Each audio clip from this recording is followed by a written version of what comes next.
Hello, everyone. Good evening. Welcome back to Thea Talks. And today we have Dr. Harshad Garg with us. He is consultant psychiatrist at Brain and Fem Clinic, Mayur Vihar, and Smiling Brain Center, Lajpat Nagar. He completed his MD Psychiatry from AIMS Delhi and is in practice for last 3 years. So welcome, Dr. Harshad. How are you doing? All good, thanks. Great. Today we'll be discussing about mental health in COVID times because everyone is concerned about their physical health, that COVID is affecting their lungs and they are getting symptoms, but no one is talking about their mental health, which is also a major part. Yeah. So Dr. Harshad will be asking you some of the questions regarding mental health. Sure, go ahead. In this COVID time, the clinical prevalence of mental health problems has been on a rise. What have you experienced in your practice that how are people actually feeling these days? Dr. Soumya, if you look at the statistics that are available with us, there have been a study by the Indian Psychiatric Society. It came up in November last year. So they've reported that there is an absolute 20% increase in the incidence of new cases as far as mental health illnesses are concerned. So if you look into the reasons behind that, so the COVID times are definitely one of the major things which has led to this uprise or increase in the number of mental illnesses across the board. Everyone should actually talk about mental health as well, along with the physical disability that the virus is causing. Yeah, because the quality of life is highly compromised if you tend to ignore any one aspect of it. True. So this COVID pandemic has kind of put a break on everyone's routine and people are staying at home. Right? They are fighting against the virus, but still their mental health is being affected. People are feeling bored, angry, anxious, and they are kind of feeling unproductive towards the life. So how one should cope up with all these mixed feelings and what activities can they practice at home to bring about a positive energy in themselves? I guess all of us are going through this similar trouble, at least for last 13, 14 months that we are into this pandemic. So what is required for all of us is to understand that no matter what kind of limitation we have, as far as moving out of the household, attending to our offices or schools is concerned, we really need to stick to our usual daily routine. That's very important. With that, I mean that whatever 24-hour body clock you have, which was in place prior to the pandemic onset, you should stick to that. You used to get up 7 a.m. in the morning. You should get up at the very same time. Should exercise a little, do all the morning chores, get ready for school or office in a similar way as you would go, to the office physically. Get dressed, sit for a meeting in a similar way. You should be taking all your meals in time. You should not be, wanting to skip a day in office just because you're not feeling good or you have low mood. So the bottom of the things is that if you stick to the 24-hour schedule in a usual way, it channelizes all your energy in a very healthy manner.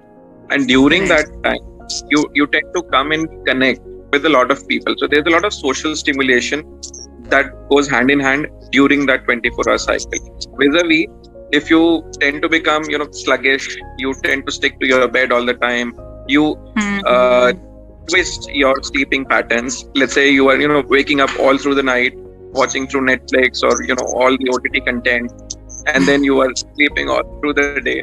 So turning away your 24-hour routine messes up everything. So that's the first thing. The second would be that no matter how little you exercise, but that is required to be adhered to.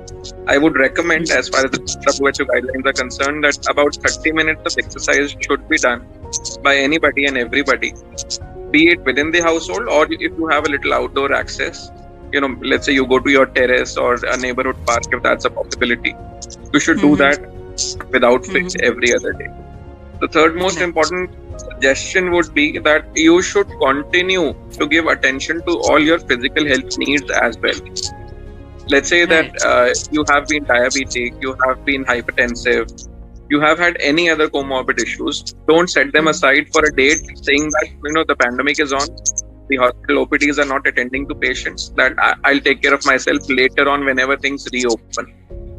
So these stupid things should be kept in mind while you take care of yourself, even during these difficult times, whether you are logged in or you are free to move about. That's a great advice to everyone. Like, we have talked about these people who are healthy, who are at home, and I feel that they are blessed. They are being healthy. They are with their families. But for those people who are COVID positive and under home isolation for 17 days, they do not have any human contact with the rest of the family, and they are full of negative thoughts and are being very depressed. So what do you have to say about it, and how to recover from these negative feelings, like while they are recovering physically? So that's a very pertinent question. Suffering through the disease itself is troublesome. When you have all that suffering because of malaise, fever, or whatever COVID symptoms that you get. But apart from that, being in isolation, whether you are at home or in a facility away from your household, both ways you tend to have all these symptoms that you've just listed. So what goes wrong is that you don't have any connection at all. Right? There's no human face to see so close enough that you actually get satisfied to be in contact with.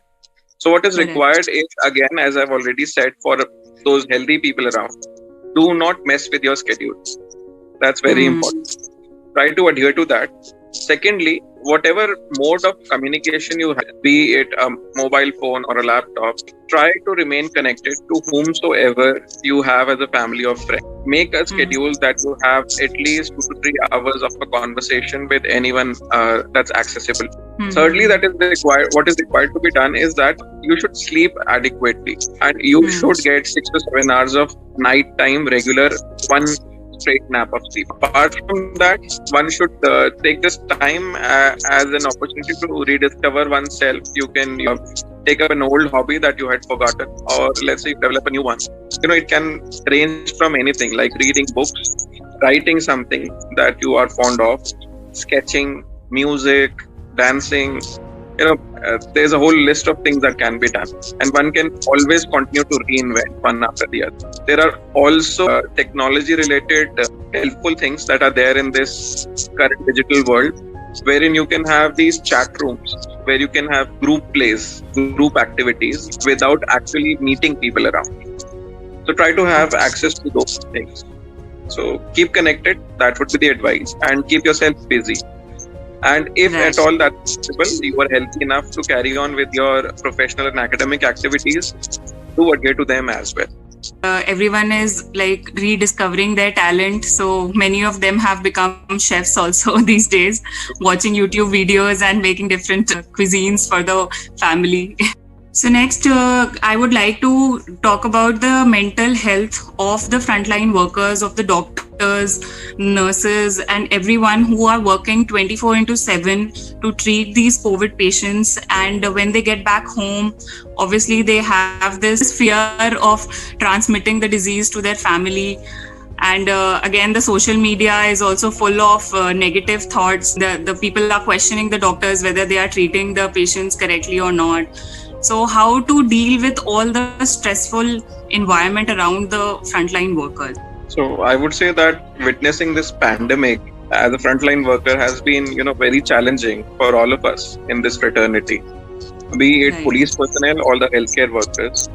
In whichever specialty one is involved in taking care of people around, we have had difficult times. So what is required to be understood by all of us is that no matter how efficiently we are trying to put in our efforts into it, we have to understand that we are, as individuals, humans as well. We have to really take care of our human needs. With that, I mean that no matter how long your duty hours are, how uncomfortable it is to be in a personal protective equipment, how difficult it is to discharge your responsibilities, to keep yourself emotionally strong enough to be able to answer the questions of family members as well as patients. But we have to understand that we have to give ourselves that little break at the end of the duty, at the end of the day, to be able to rejuvenate, to be able to recollect that energy in ourselves, to come back to the workplace again the next day. So that's the first thing. So with that, I mean, again, one should be feeding well, one should be sleeping well, and giving yourself some little time to have some relaxation. Again, it can be anything like spending time with your friends, colleagues in a cafeteria, taking a stroll around, listening to some music, reading through your books, refreshing some information about COVID, and whatever it is. also do remember that even if you cannot see your family in person, do make an effort to call them whenever that's Right. feasible. Correct. Fear of transmitting infection is very pertinent, as you've already said, Dr. Soumya. But we also have to understand that we cannot let that fear win on us. We have to understand that we have to keep ourselves safe, which is why we are putting ourselves into this personal protective equipment, no matter how difficult it is to be in that plastic sheet for so long. Correct. But having to be there, we cannot shy away from the responsibility of being with our families. Actually, we are the ones who look after them. So we have to be with them. No matter how difficult this decision is to go home or not to. I personally know people who have actually rented apartments just next to their hospitals, and they've not been seeing their family anymore because they had rotations into their COVID wards. So no matter how difficult it had been, but we also have to understand that as families, as much as we need them to be with us, the family also needs us to be with them. Right. So the message is like, be home and be safe, and whoever cannot go back home, at least stay connected with your family. I think family gives us so much strength that no one can give us. So the last question would be that if someone actually needs help and is actually not recovering from the family guidance, so what can one do to just motivate himself or herself through this COVID time? So, Dr. Soumya, I would like to answer this question in two ways. A is like how to help somebody else. B is how do you help yourself. Correct. So, let's start with the second half of this question, that how to help oneself. So, as we've already discussed, that one should always tell yourself or oneself that you're not alone. You have your colleagues, you have your friends, you have your family who's there to look after you, whom you live for. So, please always remember, look up to them, that whenever you are in need of any emotional support, they're there to talk to you. So always try and express yourself adequately to them. The second thing would be, if you are in need of any guidance, don't shy from seeking help from your seniors or your colleagues around. So many times what happens is you are posted alone in a COVID facility, or you don't have somebody to talk to you, to seek guidance, and then you feel burdened with the kind of severity a patient is suffering through. So you feel that pressure that as to how I should be taking care of this patient, how I should prevent my patient from sinking, how should I save his or her life. So instead of feeling that pressure all by yourself, please call up all your seniors, all your resources that you have access to, and seek help and guidance. Work as a team. Don't try to put unnecessary pressure onto yourself just for the fact that you want to put in the best foot forward. Right.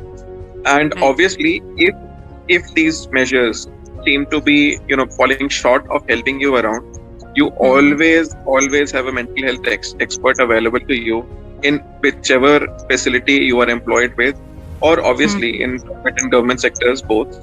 You should be not shy away in at least sitting with them and talking things out. Right. The second half of your question was how to help somebody else who is in need. So the very first dictum that goes in helping somebody is like knowing what that person is suffering from. So there was a campaign which was initiated 2 to 3 years back by the World Health Organizations, and it was labeled as #Let'sTalk. So by that hashtag, what was trying to be communicated across is that just talking to a person in a non-judgmental manner takes away a lot of pressure. Correct. So you should portray yourself as a person who is accessible and available to that person in need, and whom he or she can talk without any prejudice. That's the first and foremost. Secondly, if during that conversation, if during that neutral conversation, you identify that the person is actually in a lot of mental health issue, mental health distress, then you should be able to give suggestions like that person should remain connected to his family. The family should get alerted. Secondly, you should be able to facilitate a healthy connection between that person in need and a mental health expert. Okay. That should be the first and foremost thing. And obviously, if the person is now connected enough, you can actually be the one who can supervise the progress of that person, be it in terms of treatment or in terms of actual day-to-day info. So that was a great advice, and I think everyone should just talk and they should get their feelings out and just talk. Thank you, Dr. Harshit, so much for your time. And for everyone, Dr. Harshit is available online consultation. You can do video conferences or a call with him. The number is given in the description box. So if you have any comments, any questions, you can put them in the comment box and we will definitely answer you as soon as we can. Thank you all. Stay home, stay safe.